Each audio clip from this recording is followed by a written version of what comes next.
el derecho de vivir. Poeta Ho Chi Minh, que golpea de Vietnam a toda la humanidad. Ningún cañón borrará el surco de tu arrozal, el derecho de vivir en paz. Much of what I'd like to say has been said, and I have just a few minutes. 1966, the year that the 403 refused to serve in Vietnam, was still the height of the civil rights movement. As I've mentioned in an essay that appeared this week in the Washington Spectator's website, my participation in a study group of GIs at Fort Gordon, Georgia, and visits to anti-war organizations and the Student Nonviolent Coordinating Committee, SNCC, taught me about the Vietnamese protracted, actually hundreds of years, struggle for national liberation. In fact, reading about Vietnamese people's fight for self-determination actually encouraged me to examine the plight of Black Americans in the United States. The connections quickly became clear. Black Americans and other people of color were denied the right to self-determination, the goal of the Vietnamese people, and we were also denied equal rights. I also learned that Black soldiers were dying at a rate far in excess to their numbers in society. The same appeared to be true of Latino soldiers. For me, in my studies, learning that Uncle Ho had denounced the practice of lynching in the U.S. also endeared him to me, and it strengthened my resolve to help the people of Vietnam, my brothers and sisters there. My readings, discussions, and treatments within the Army convinced me and the other members of the group that the American war on the Vietnamese people was illegal, immoral, and unjust. I was determined, as were the others, not to take up arms. I sought to apply for conscientious objector status, but of course that was rebuffed. The response was basically, "Too late, soldier." Although it was unclear to me at what juncture the status would have been considered and granted.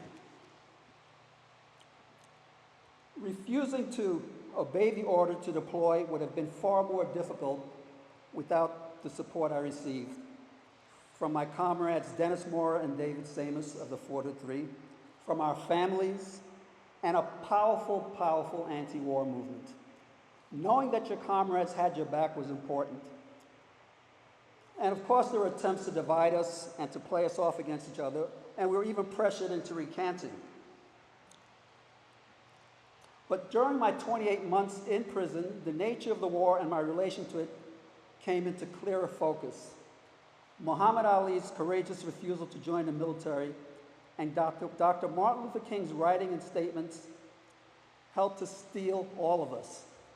In Dr. King's Beyond Vietnam's address at Riverside Church on April 4th, 1967, he called for an end to U.S. aggression, and he said that the U.S. was the greatest purveyor of violence in the world today. And that has not changed. In my Spectator essay, I wrote that a nation founded on the exclusion and removal of the indigenous people and erected on the backs of enslaved Africans helped write the book to the rest of the world on racism and othering.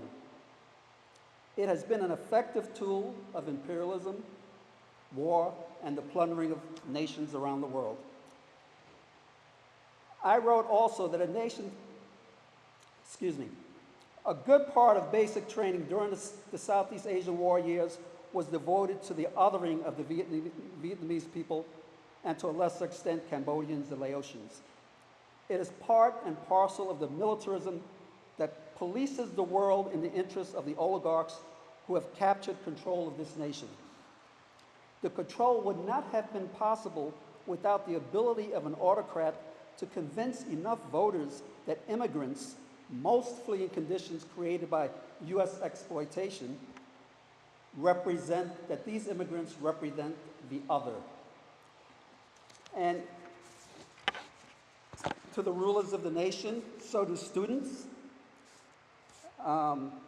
educators, others on the front line of the battles to end genocide in Gaza, those who seek to teach the full history of this nation, those who are non-binary, and even those who want to exercise their reproductive human rights.